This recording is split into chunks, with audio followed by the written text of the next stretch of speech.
Bon dia a tothom. Benvinguti, benvinguda al Time. Good morning, everybody. Welcome to Time Use Week 2025, a time for reflection on time policies. It's a pleasure to be here with you, both those of you who are here in person and those who are following us via streaming. I'd like to begin today's session welcoming the authorities and the institutional representatives who have organized Time Use Week 2025. In particular, the Catalan Minister for Equality and Feminism of the Government of Catalonia, Menor, the Deputy Mayor for Social Rights, Economic Promotion, Labour or Employment, Feminism and Democratic Memory of Barcelona City Council, Ms. Raquel, the person in charge, Javier, Silva, Pérez, in charge of sustainability, life cycle and community in Barcelona Provincial Council, the council member for social policies and equality at Barcelona Metropolitan area, and the director of Time Use Initiative, Marta, Junqué, as well as Catalonia Internacional, represented by its secretary, Laura Foste. Remember, you have simultaneous interpretation into both Spanish and English. If you require interpretation, you can find the proper channel. So we now begin the institutional opening session, and I would like to ask Mr. Javier Silva Pérez, who is a Deputy Councillor for Life Cycle and Community at Barcelona Provincial Council. Molt bé, moltes gràcies. Bon dia. Thank you very much. Good morning, Minister, Deputy Mayor, Deputy Councillor, Director of the Time Use Initiative, everybody else. It's an honor to welcome you on behalf of Barcelona Provincial Council to the Time Use Week. And it's a pleasure to welcome you as host. This building, the auditorium of Barcelona Provincial Council, has been seated for this session, and this is a totally current topic this week because it's the role of time in the era of artificial intelligence, because clearly technology can create new opportunities, and technology can create new opportunities, but it can also create challenges. So we as institutions have the challenge and the responsibility of ensuring that the technological changes underway can serve well-being, social cohesion, and the right to time and to care.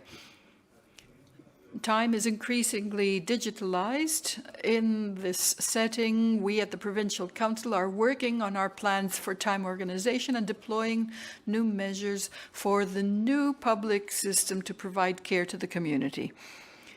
This is an opportunity to ensure that technological progress can help improve time and care and create communities that are fairer and more cohesive in social terms. We have a pilot project underway, the guide to local plans for time organization, specifically for Sant Adrià del Besòs and El Prat de Llobregat, used as examples so that other local governments can have these tools.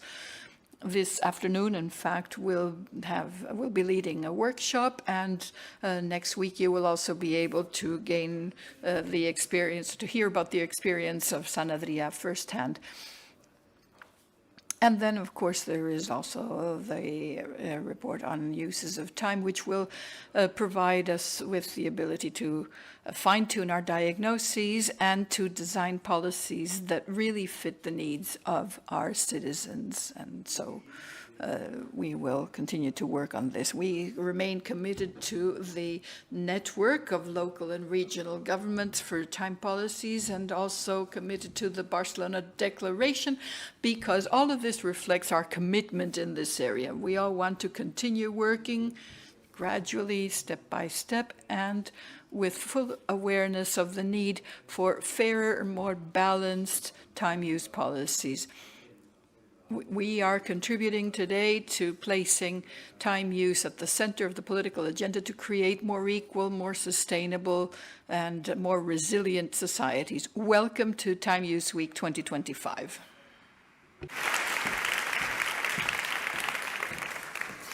Muchas gracias, señor Javier. Ahora convido al faristo la señora. Thank you very much. I now ask Ms. Marta Junqué, Director of Time Use Initiative, to come to the lectern. Benvingudes y benvinguts. Welcome to this major world gathering on time use policies. This is our 11th edition. I would like to particularly welcome everybody, of course, for making time, but in particular, our Catalan Minister for Equality, our Deputy Mayor of the City of Barcelona, Raquel, Mr. Javier Silva, and the Deputy Councillor for Sustainability, Ms. Barnosell. So, Ms. Olga Morales, sorry. I'd like to begin with thanking people, particularly the institutions that have made, and institutions and organizations that have made this possible. For 6 years, we've been signing agreements year after year to place time use policies not just on the Catalan agenda, but also on the global agenda. By working jointly, today, Barcelona, thanks to our joint work, Barcelona, its metropolitan area, the region, and Catalonia are inspiration, serve as inspiration to people all over the world. We have people here from 46 different countries in the world.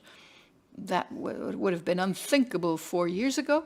So thanks in particular to the government of Catalonia, the Barcelona City Council, Barcelona Provincial Council, and the Barcelona Metropolitan Area Council and their teams who make this possible. I'd also like to thank Catalonia International. We've been working together year after year. This year in particular, for the second year running, they have helped us raise the profile of our international visits program. 6 people have come here from abroad to see what we have to help replicate it elsewhere. We have people here from the World Bank. We have representatives from China and from England. We have the mother of all time use surveys who is here with us today, and we also have and we have new cities that have become open to creating time use policies, in particular the region of Marmara. The European Commission is represented here as well, and I'd particularly like to thank our speakers and our participants who have allocated a slice of your time today to take part in being active on improving time use policies. Through the Time Use Week activities that will be held here and elsewhere in Catalonia, we expect to reach at least 40,000 people who will experience the impact of all this. So I said I'd like to start with thanks, so thank you. But now I'd like to tell you about the reason for this title, The Right to Time in the Era of Artificial Intelligence. I'd like to kick off with a question. Please raise your hand. Anybody who has said over the past week, I don't have the time, I don't have enough hours in my life, I need more time. Please raise your hand. Yeah, right? Obviously we have a problem with time.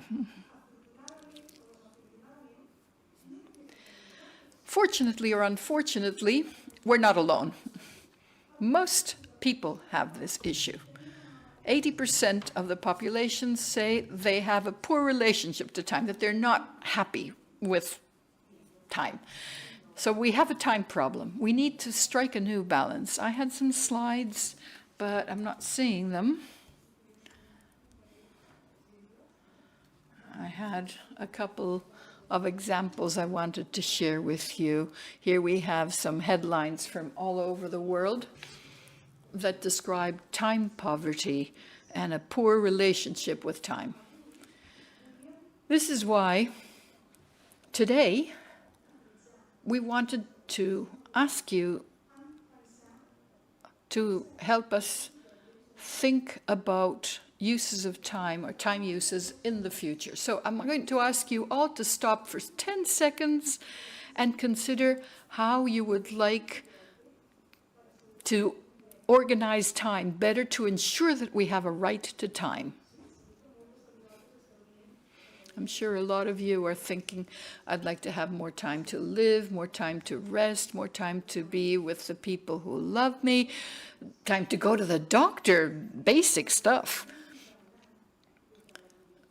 So what we would like to ask you, the organizations that organize the Time Use Week, we would like to ask you to devote this week to think about this and consider this jointly in order to create horizons of hope, horizons that tell us that everybody is entitled to time in this digital era. Forget about this 8-hour triangle. This is an organization of time that was invented 200 years ago. 8 hours of work, 8 hours of leisure, 8 hours of rest. But we have to move forward towards a new way of organizing time. Over the next few days, we will all jointly consider what to do to have more time to live, what we can do to ensure that care is acknowledged as something that's necessary for life, what we can do to ensure that we get at least 8 hours of sleep a night. All human beings need this.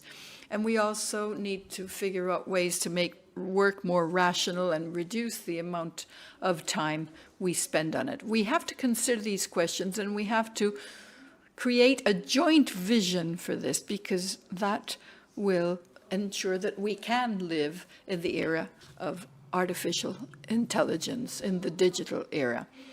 So I'll wrap this up now and tell you that we are realistic. We know there's plenty of room to grow.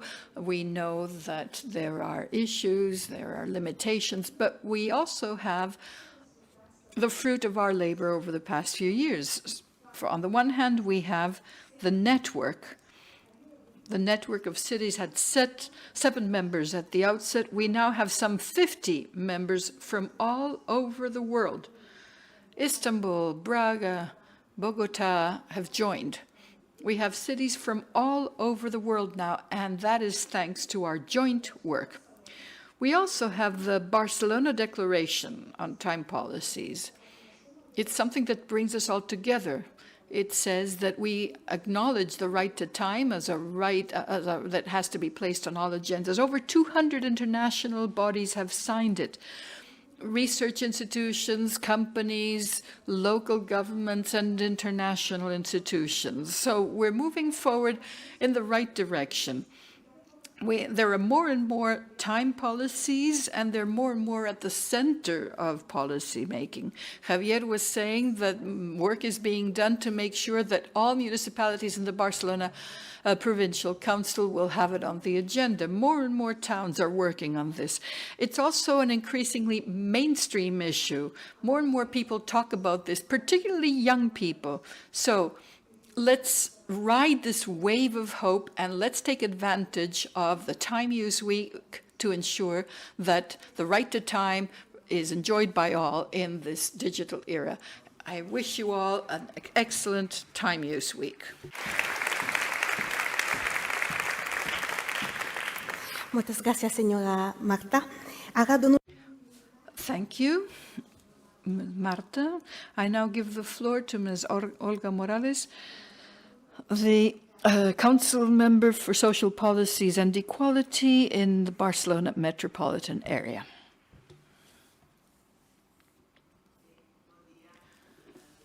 Good morning, everybody. Minister, councillors, everybody.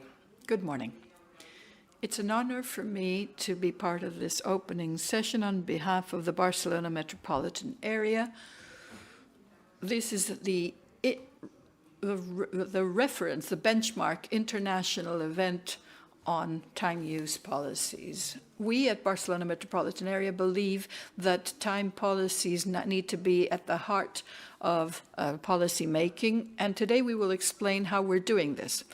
We were pioneers when in 2023 we adopted a Metropolitan Compact for time use policies, now supported by 83%, well, by representatives of 83% of the Barcelona metropolitan area. Also, in coordination with the municipalities in the metropolitan social area, we can move forward for a fairer and chrono-sustainable metropolitan area that can move forward to reduce existing imbalances, in particular as concerns the time poverty experienced by women. Since 2022, the Barcelona metropolitan area has provided advice on time use policies to 8 towns: Montcada i Reixac, Sant Cugat del Vallès, Sant Boi de Llobregat, Esplugues, Barberà del Vallès, Sant Adrià del Besòs, Santa Coloma de Gramenet, and l'Hospitalet. So we have helped them implement very specific time policies, each and every one of them. We have also promoted the Metropolitan Plan for Support for social policies for 2024 through 2027. And we subsidized 142 projects to the tune of 30 million euros overall. 33 of those projects particularly focus on time for care to reduce women's time poverty specifically. These are initiatives that include support for caregiving and also promote a business fabric or an employment structure that is sensitive to time use. We are aware of the fact that without time, there is never true equality. The right to time is deeply connected to social imbalances and gender imbalances, because economic poverty and time poverty are actually two sides of the same coin. The feminization of poverty is not just about lack of money or economic resources, but also lack of time, like time to rest, time to train, time to take part in public life, and time to enjoy one's private life. 80% of the population, and this is confirmed by actual data, are experienced time poverty. Sorry, that's 20% of the population. And it's 35% of women, because women take more care responsibilities, which means a double or even triple shifts a day. And then and also women have more precarious employment now, and also more precarious living situations when they grow old. So it is, our idea is a very clear one. We need to work together with municipalities and businesses to ensure that everybody, but women in particular, has enough time to live with dignity, to receive care and to give care, and to ultimately be happy. Finally, to wrap up what I have to say, I would like to share with you what we will be doing over the next few months. We will be approving a Metropolitan Declaration against the feminization of poverty and for quality employment for women. This will help us make this situation visible, raise its profile, and bolster our commitment, both institutional and political, and create decent employment possibilities, shared responsibility on care, and greater equality in terms of time and economic policies, because this is something that is impacting women in particular. I'd like to wind up inviting you all to consider the following jointly. For just a moment, please, let's set aside our hastiness and give ourselves a symbolic break. Let's now all please close our eyes and spend 1 minute thinking of what our life would be like. What would your life be like if you had more time for yourself? Think of your daily rhythms, your work, your locations. Think of the time you have left, of the time we have left, and the time you have left. And think of the time you need to enjoy it with your family, your friends, your kids, time to rest, time to care for yourself, time for leisure. Imagine new rhythms, a new pace in life that is more egalitarian, more sustainable, and more efficient. What does our society need to change in order to make this possible? And what can you do, above all, in your immediate surroundings? So let's all take a moment and breathe and remember that time is a right and that we are all jointly responsible for making this right happen. After our minute of silence and reflection, I invite you to take full part in the Time Use Week 2025.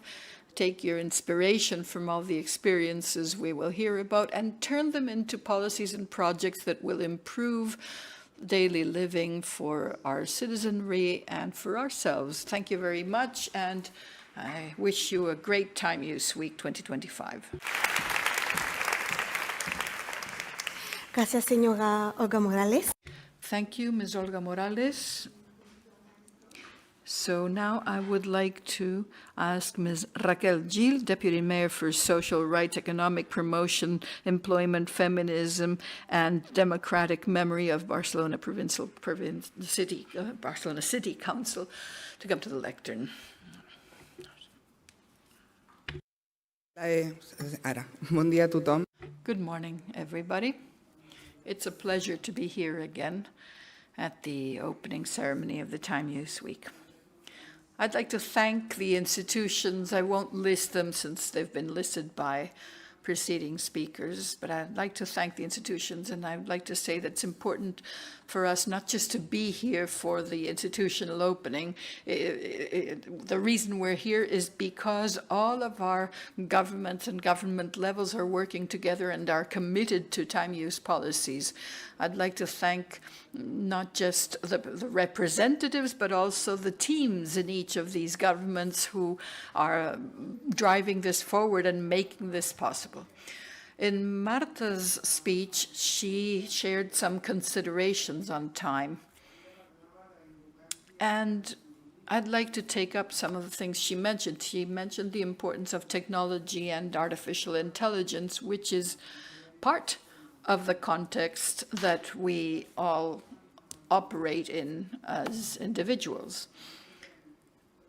I want to set the context because if we talk about time, we miss things, and this is something that comes up year after year. Last year, I said to talk about time is to talk about life. I won't talk about life this year because I did it last year, but I do want to talk about context, settings. Last March, there was some American TV channel that claimed that there were people in Europe, that there were countries in Europe that were talking about a work week of 4 days, a 4-day work week. And they thought it's such a weird proposal. So they zoomed in on a world map and then zoomed in into Europe and then showed which countries were starting to talk about a 4-day working week. And so they said, well, Europeans are very weird and they want to be even weirder. But aside from that, they were asking working class people in different parts of the United States and asked them what they would do if their work week became a 4-day work week. I was surprised as a European to find that most of them said they'd find more work, they'd find another job. But, of course, what was the context? They had to find another job because they didn't have the social services that we take for granted, but they're not. Look at Greece. Greece is once again negotiating whether they should allow a 12-hour working day instead of 8 hours.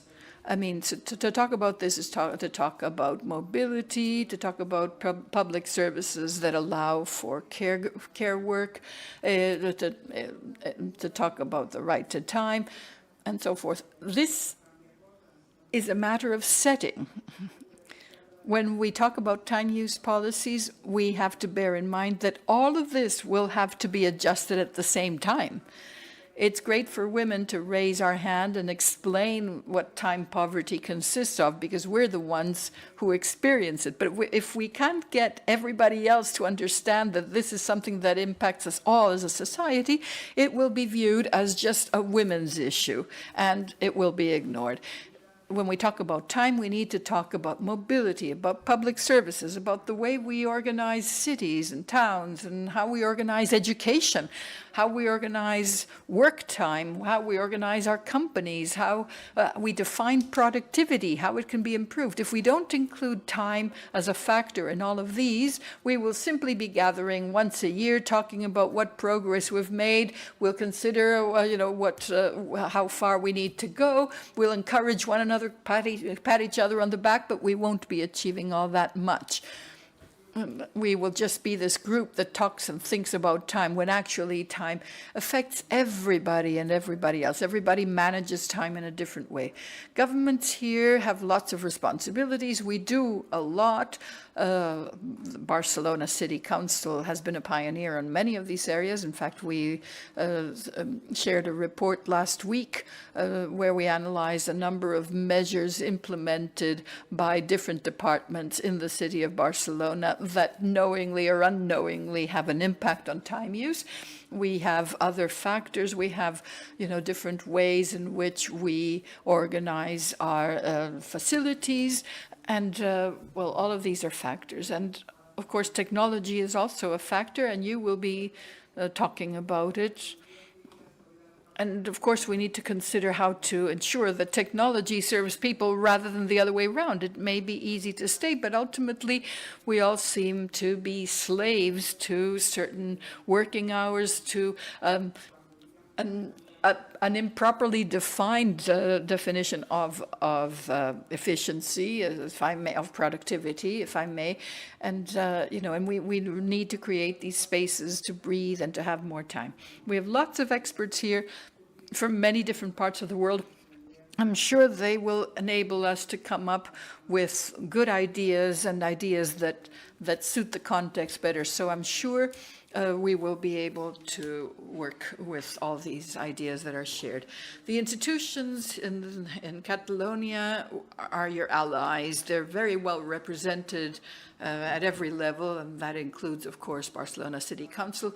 I hope that by next year we will be a bit closer to time justice, so that we'll have healthier, fairer societies where it's possible to lead your life in a way that is more respectful of who we are and who we want to be. Thank you very much.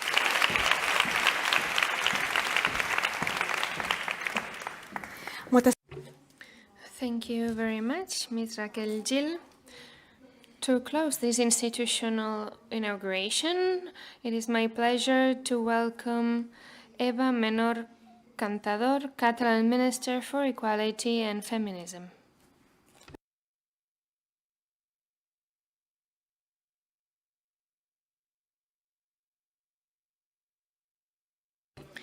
Good morning, everyone.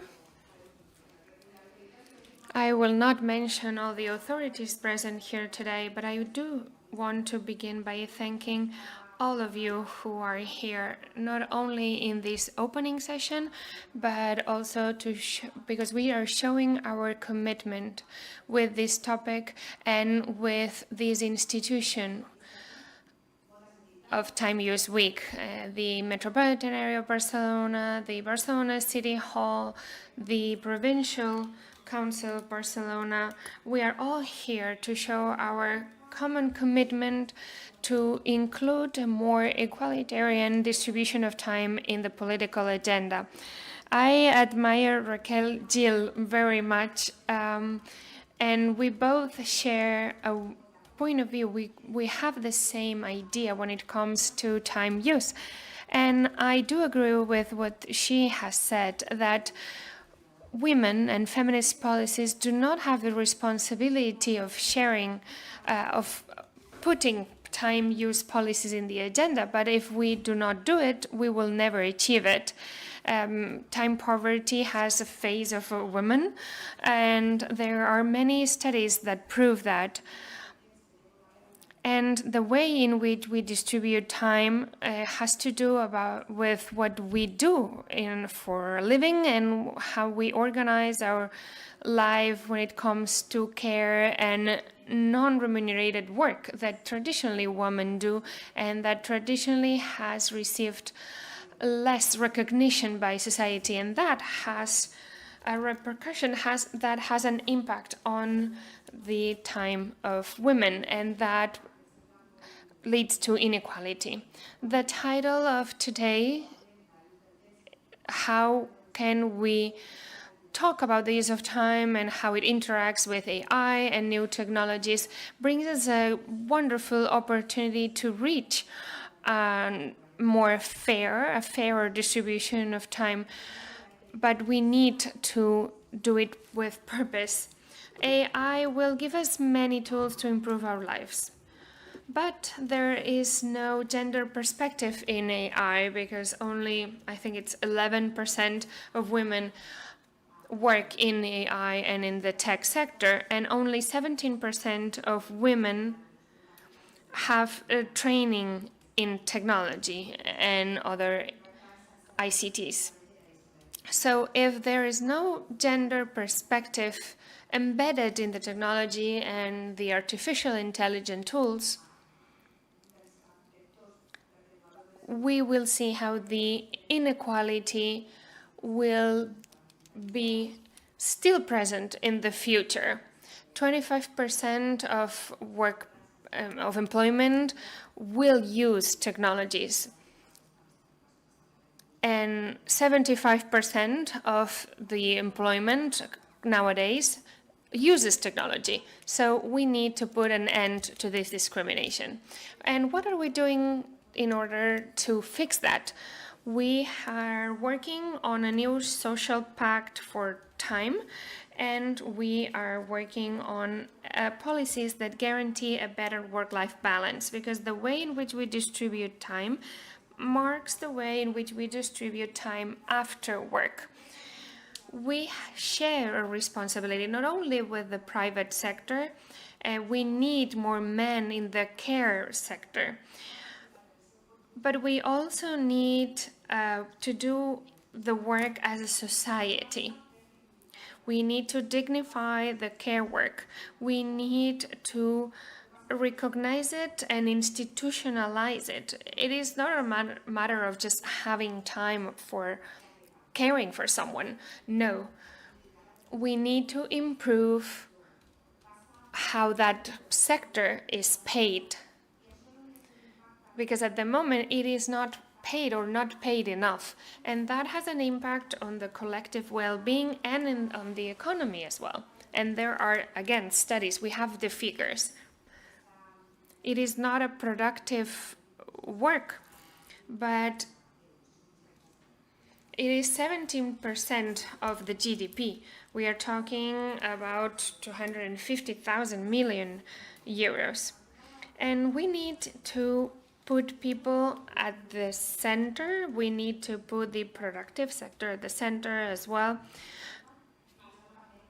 And we also need to put the territory, the area at the center, because we need to think about our area and how we organize the services, because that would decrease having to commute, for example, or having to travel somewhere else, and that will increase sustainability as well.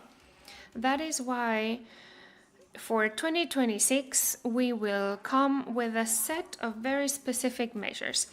And during this year, we need to work together for this Catalan agenda, which we are already doing, for a fairer distribution of time that allows for a work-life balance. We need to focus on people, we need to focus on our businesses, and we need to focus on how we use our area. Because we need an equal and fairer distribution of time to achieve an equal well-being. Thank you very much.